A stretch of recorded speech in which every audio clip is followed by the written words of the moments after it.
Welcome to the Tech Egg. Don't get scrambled. Enjoy the video. In this video, I will show how to make quick pasta in a cooker. First, select your pressure cooker or instant pot. Add 1 pound of your favorite pasta directly into the pot. Next, pour in 4 cups of water or broth, ensuring the pasta is mostly submerged.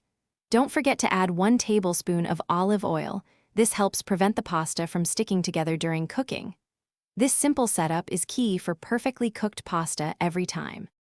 Now, let's get cooking. Secure the lid on your pressure cooker and set it to high pressure. The trick here is to cook the pasta for exactly half the time suggested on its package. So, if your pasta usually takes 10 minutes to cook, set your cooker for 5 minutes. Once the cooking cycle finishes, allow a natural pressure release for 2 minutes before manually releasing any remaining pressure. This ensures a perfect al dente texture. With the pasta cooked, it's time for the finishing touches. Carefully remove the lid, being mindful of the hot steam. Drain any excess liquid from the pot, leaving just the perfectly cooked pasta. Now, this is where the magic happens. Add your favorite sauce, a pinch of salt, and any other seasonings you love. Gently stir everything together to ensure every strand is coated with delicious flavor. Your quick pasta is now ready to be enjoyed. Serve it hot into individual bowls.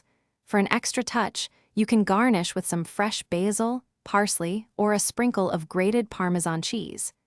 This method allows you to create a delicious, satisfying meal in a fraction of the usual time. It's perfect for busy weeknights or when you need a quick, comforting dish. Enjoy every bite. Thanks for watching. Consider subscribing if I helped unscramble your problems.